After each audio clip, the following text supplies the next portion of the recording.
aspects of his leadership really touched you that you've imbibed and you bring forth in your own leadership? I would be far too immodest to try and walk in the shoes. It was more a learning from him. I mean, certainly there were things about his leadership that we all of us can learn in our work, and that includes certainly a respect for truth, a respect for means and ends, a respect for the people you are trying to bring along to follow you, because Gandhiji was willing to inflict upon himself anything he demanded that his followers do. And that's something that's I think rather important. You cannot afford to be the kind of general who sits in the office and sends the troops out to die. You've really got to be prepared to say, whatever I'm asking you to do, I'll do myself. So he would tell his followers to clean toilets, for example. He would clean his own toilet. I mean, that sort of thing. That was a very interesting example. That was something worth following. On the larger issues, he did, I think, pick his issues well. And though I know it's fashionable for Gandhians to say that Gandhiji did everything with complete humility, never looked for any publicity, and so on, that's not entirely true. In my view, he had a very shrewd, he was a combination of a saint and a very shrewd politician. And we can't get away from it. I mean, the Dandi March is a very good example. If all he wanted to do was to protest the salt tax, why did he choose to walk from the Sabarmati ashram all the way to Dandi, 385 kilometers away?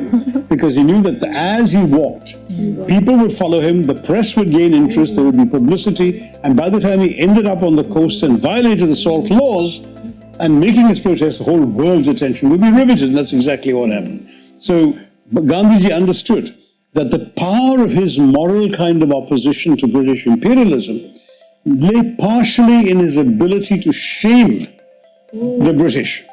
And you have to have, therefore, an enemy who's susceptible to shame.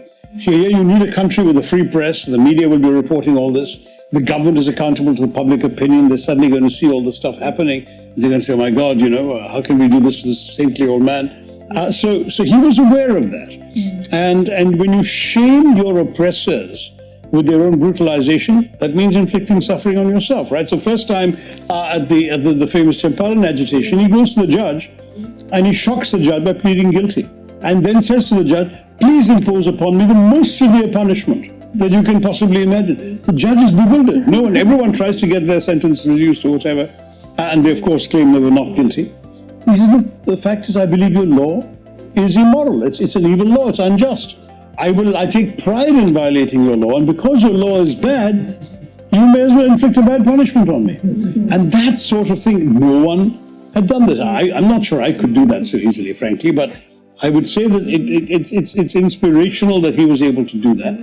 And it's inspirational too that his method of fasting, for example, what was he trying to say? He was trying to say, look, you don't show somebody the injustice of his ways by going and hitting him.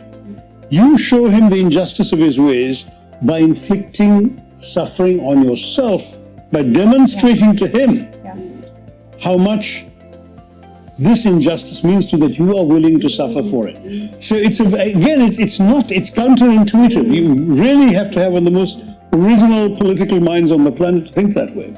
Now, it probably wouldn't have worked against Hitler. It probably wouldn't have worked against Stalin or Mao. Or Putin, for that matter. Or Putin, for that matter. But it does and can work against a rival, an enemy, an oppressor, whatever, that's capable of being shamed.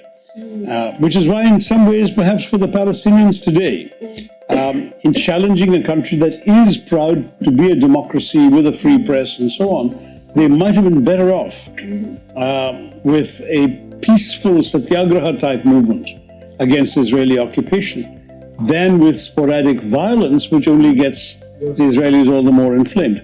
But anyway, Gandhiji advised the Jews, unfortunately, to go unprotesting into the gas chambers, so that was not good advice. And no one is perfect, and he wasn't either.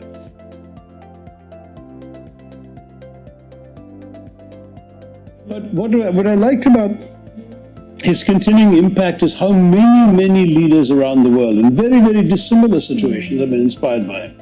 Martin Luther King, for example, he's a Christian preacher, and he said, Christ provided the spirit and the motivation, Gandhi provided the method.